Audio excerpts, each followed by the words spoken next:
Hi, are you considering buying a car but are unsure about the various finance options that are available in the UK? Then you need to watch this video.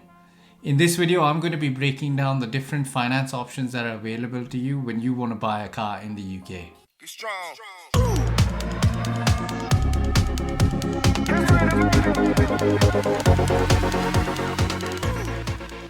Hello and welcome to the Nimble Nomad. My name is Arjun, and on this channel we talk about the tips, tricks and hacks to survive and thrive in the UK. On this video, I'm going to be talking about the various finance options that you have available when you want to buy a car in the UK.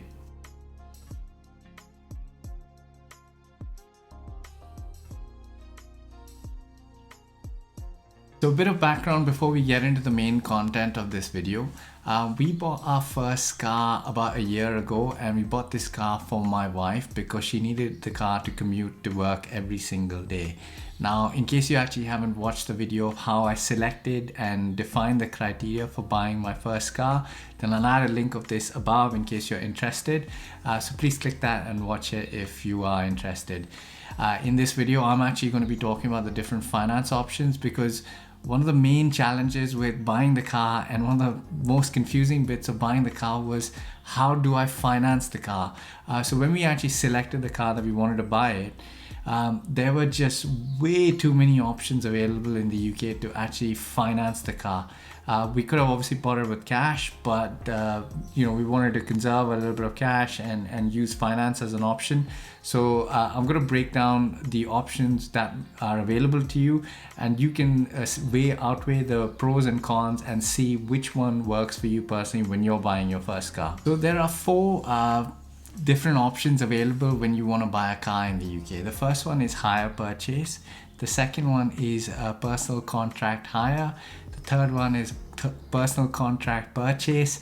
And then the fourth obviously is to buy purely through cash. Now in this video, I'm going to be talking about the first three because those are the most relevant. Obviously everybody knows how to buy with cash because you just take the cash and you pay the guy that you're buying the car from and you get the car. So hire purchase. So hire purchase is basically what you do is you pay a deposit towards the car, and this is typically in the region of 10% of the value of the car.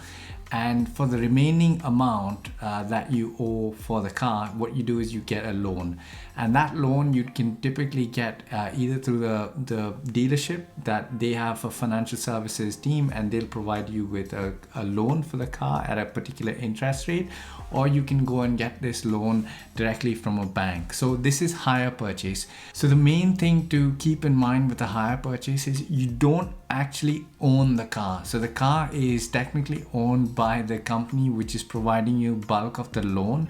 Until you actually make the full and final payment on the loan, the car is not technically yours. So let's just walk through the pros and cons of a hire purchase. So the pros with a hire purchase is basically you don't have to pay a big lump sum out to the dealership or the guy that you're buying the car from. You just have to pay 10% as a minimum for the car that you're buying. The next thing is obviously you've got flexible terms for the loan that you want to take. You can take 12 months all the way to 60 months depending on the lender that you're borrowing money from.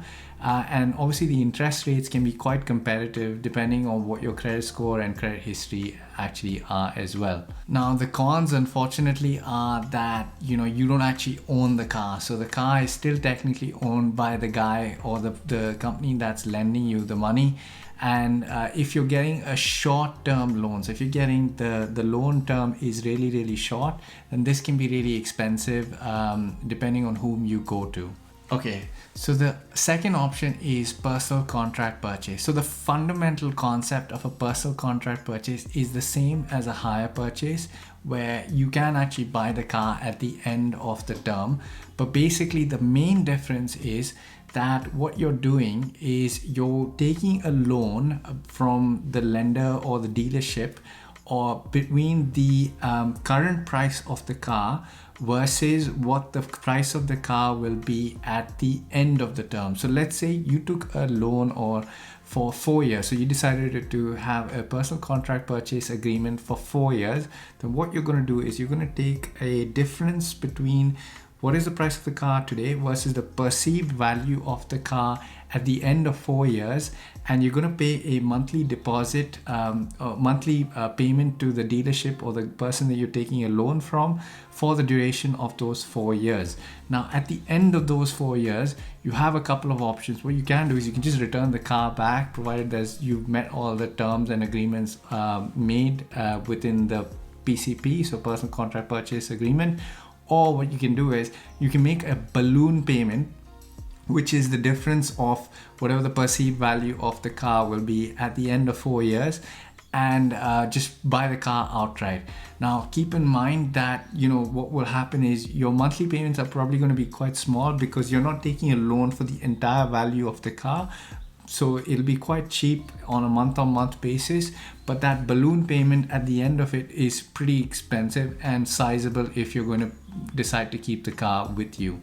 Now, the other thing what you can do is, if you don't want to keep the car, what you can do is you can give the car back and then start the whole cycle all over again. So you can trade the car in and start the whole cycle all over again with another car, with another personal contract purchase agreement. So this is by far one of the most flexible payment and finance options available, but it's also got quite a few expenses. Okay, so let's walk through the pros of this payment agreement. So basically the pros obviously are you pay a low deposit, so you pay only 10% in deposit, similar to the hire purchase. Your monthly payments are really small because you're taking a loan for a very small chunk of the entire price of the car. You have flexible terms, so you can vary the duration for which you actually take the loan out. So you can have it for 2 years, or you can have it for 4 to 5 years. So it completely depends on what you want to do. And then the final actual pro is that at the end of the term, you can decide what you want to do with it. So you might only need the car for 4 years, and maybe after 4 years, you're going to move abroad, or you're going to move into a different job or do something else. Then you have the flexibility of just handing the car back, buying the car, or trading the car for another new car if you like something new. So the cons, unfortunately, are quite a few. So the cons are basically at the start of the term, you need to agree how many miles you're going to drive on this car every year. Now, if you exceed the number of miles that you agreed for, then you need to pay an additional charge. So the dealership will say it's a few pence per mile, but when you actually add the numbers up for the thousands of miles that you're over, then that can get really expensive at the end of the term if you need to pay the dealership for. If you have any damage, so any excessive scratches, dents and dings to the car, then you need to pay for that as well. So you need to actually hand the car back in mint condition. And from what I've read and my own personal experience of reading about this, typically the dealership always finds something wrong with the car, and they make you pay for it as well. Okay, so the final bit is around the balloon payment. So you know the bit that I said that at the end of 4 years, what you can do is you can pay the full chunk off and buy the car. Now that balloon payment, if you add the balloon payment to all those monthly payments that you paid for the 4 years, assuming you took the PCP agreement for 4 years, combined would cost more if you bought the car outright. So if you bought the car with cash or through the hire purchase option, then the cost of the car would be significantly higher. So ultimately, this is a more expensive option, but it also has more flexibility associated with this as well. Okay, so the thing to keep in mind is that this car does not belong to you during the personal contract purchase period. It actually belongs to the lender that's providing you with the PCP agreement for the duration of the period that you have the car on the agreement. Okay, so the final option is the personal contract hire option. So this is basically as good as a lease. So basically you never own the car, and what you're essentially doing is you're paying a fixed monthly amount for the duration of the lease with the dealership or the party providing you the car. And basically what's the party that's providing you the car, so the person that's leasing you the car essentially is responsible for all maintenance and servicing fees. All you have to do is just pay the monthly fees associated with renting the car in essence for the duration of the period. Now, just to keep in mind, at the end of the period, what you need to do is you need to hand the car back to the dealership that you're getting the PCH contract from, and you don't own the car for the entire duration or ever have the option of purchasing the car from the dealership.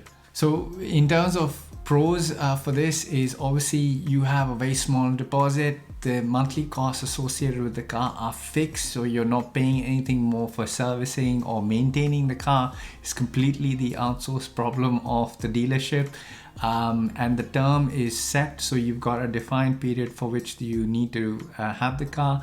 And then of course the main aspect with the car is you don't actually have to worry about any depreciation associated with the car. So the car is yours for the period that you have the term. At the end of it, you just hand the car back. As long as it doesn't have any massive damage to it, it's not your problem at all. Now the cons, unfortunately, are that you pay a lot more than you would if you had a contract purchase option or a hire purchase option, essentially. So you pay a little bit more than you would if you did that.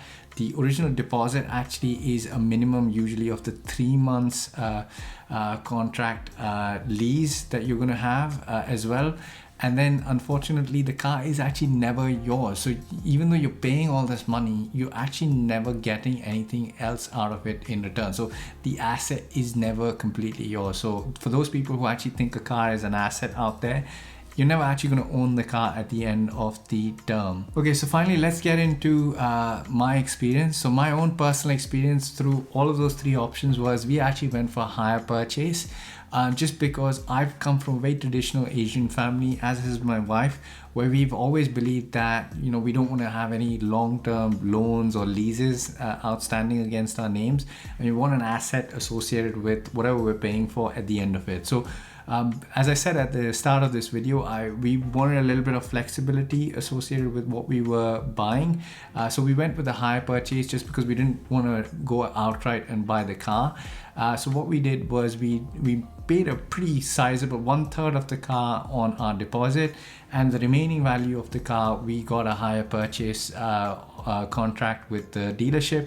Of course, when the situation in 2020 unfolded, we just paid out the entire outstanding balance on the loan amount for the hire purchase, and the car was outright ours. So actually, technically, at this point in time, we don't actually have a loan outstanding against our car. The car is completely ours and ours alone. So if we wanted tomorrow, we could just sell it outright if we wanted to.